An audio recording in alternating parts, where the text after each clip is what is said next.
A very good morning and welcome to Good Morning Sri Lanka live here on MTV Sports, one amazing channel. I'm Mtvgmsl. My co-host Prashant Divisa will be joining us later on the show. He's had one of those early morning blues and is running a bit late today, but he will be joining me later on the show today. Well, we've got a really great show lined up for you today, starting from issues surrounding women to the Olympics and much more. So today's show, I guarantee you, will help you to kickstart your day with a lot of inspiration and also with a lot of zest. Obviously, now we all know that dengue is a disease that is spreading rapidly across Sri Lanka. We've been speaking about it extensively here on Good Morning Sri Lanka and giving a lot of focus to the dangers of the disease and how we can prevent it. And one way of actually taking measures to prevent dengue is using fogging and using fogging machines. Now the dengue eradication campaign is underway with the National Mosquito Eradication Month in full swing. It started just a few days ago, and it has been focusing a lot of attention on how to keep our environment safe from mosquitoes and safe from dengue mosquitoes especially. So fogging machines are a very effective way of getting rid of mosquitoes. If you live in a very open environment, if you have a lot of garden space in your homes, a fogging machine is very useful tool to actually get rid of mosquitoes, and many stores are now importing fogging machines in order to get rid of mosquitoes. Let's talk a little bit about fogging machines and what it actually does. Well, a fogger device converts a liquid insecticide into a fog, and fogging kills all the mosquitoes in the treated area with which the fog comes into contact. But the problem is that the mosquitoes from elsewhere can still infect your neighborhoods or your homes and your gardens. So it's usually not effective for a long period of time. It's effective for a few days, but after that you'll have to get a fog machine again and fog your garden once again. But insecticides commonly used for fogging pose minimal risk for human health and the environment. But if you are a person who's sensitive to chemicals, then you might have to be watchful about using a fogging machine. Another very effective way of actually getting rid of mosquitoes in your households, inside your house especially, is by using citronella oil. Now we all know that citronella oils may be, I know at one point they used to introduce the citronella bands, which you could wear on your hands, on your wrist, which helps you to stay away from mosquitoes. But also you can use citronella candles, citronella oils in your households, which is another effective way of getting rid of mosquitoes, and especially keeping your household safe from the killer disease, which is the dengue virus.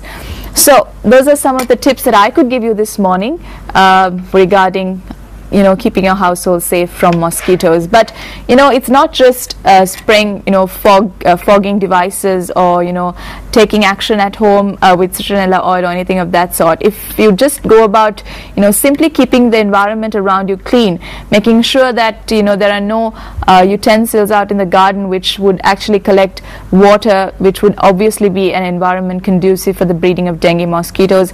Simple things like disposing your garbage in a proper manner would also help you to get rid of mosquitoes. Well, I would now like to actually introduce my guest for today's show. She's a lady who has worked extensively for women and issues surrounding women, especially domestic violence against women, and also she's a pioneer in that field, and she's no stranger to us, Ms. Sumitra Fernando from Women in Need. Thank you very much for joining us on the show, ma'am. Thank you for inviting us, giving us a chance to be here with you. Ms. Fernando, let's just talk to us about the services rendered by Women in Need in Sri Lanka. Yes, we started, we are an NGO, non-profit making organization. We started in 1987. When we started, we concentrated mainly on domestic violence. But as we went on, our mandate expanded, and now we are working for elimination of all forms of violence against women and children. and it's a very hard task, it's a distant dream. And what we do in the interim is we provide all the services needed by a victim of especially domestic violence, and also those who are potentially vulnerable to violence. So in that since we have centers all over the island.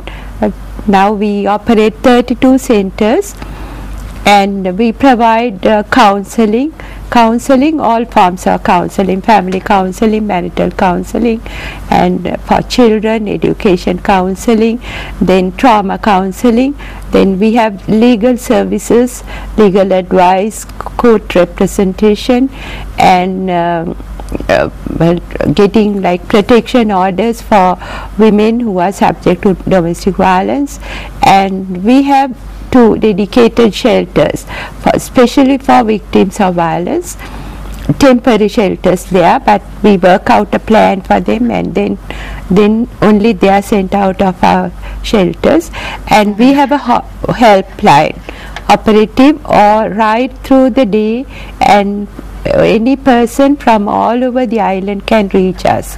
That is 011 471 8585.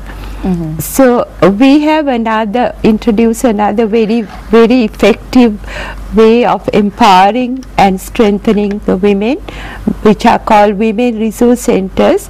We have 4 in Matara, started after tsunami. And we replicated that in Anuradhapura.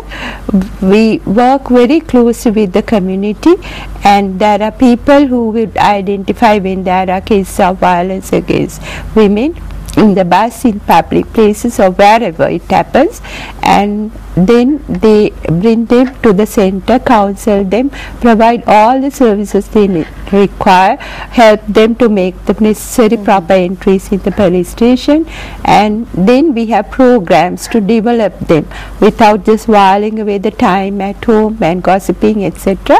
So they develop themselves reading by taking part in programs. Then we have street drama, which is a very effective way of conveying the message about violence, and also domestic violence support groups, which consist of women who have undergone violence and they are now strong. They help the other people to overcome. So actually we give the message that no woman should suffer in silence. They have to break the silence and then seek help, and help herself first and help the others.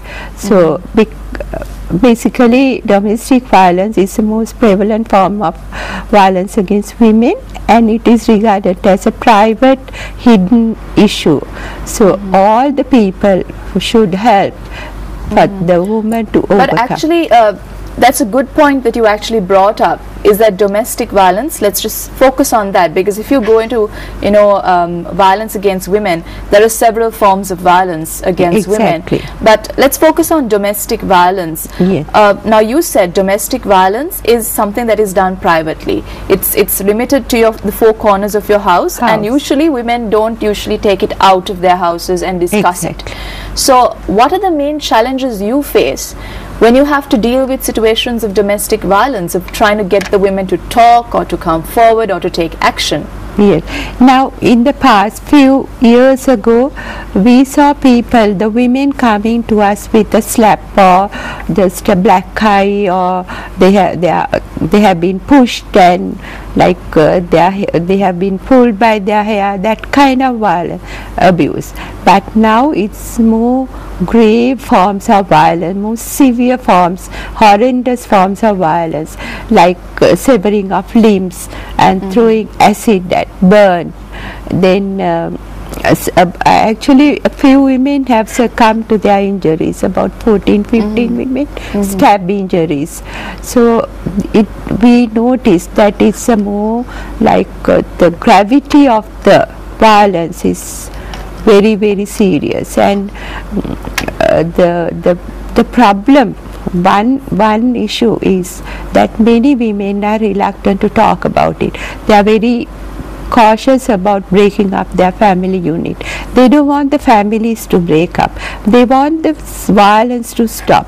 So our counselors intervene. The counseling, they don't tell them what they should be doing, but they empathize with them. They show them all the options that are available and the facets of their problem, and with the consent of the woman, where the counselors talk with the husbands or the extended family, children, and take all the necessary steps to sort of help the woman if she is to strengthen herself, and also to the man to change his ways. So often we have been very successful. Now the law is in place, so we help them. If the woman cannot any longer tolerate violence, or if we feel that her life and the lives of the children are in danger, we go to courts and obtain a protection order under the new law, Prevention of Domestic Violence Act number 34 of 2005, which is a very good law, which is really a landmark in the legal history of Sri Lanka. Now, another point when it comes to domestic violence is that it's been around for a long time.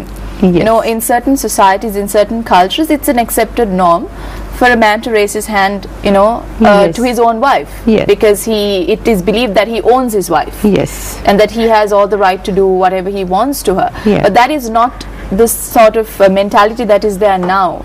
That has completely changed.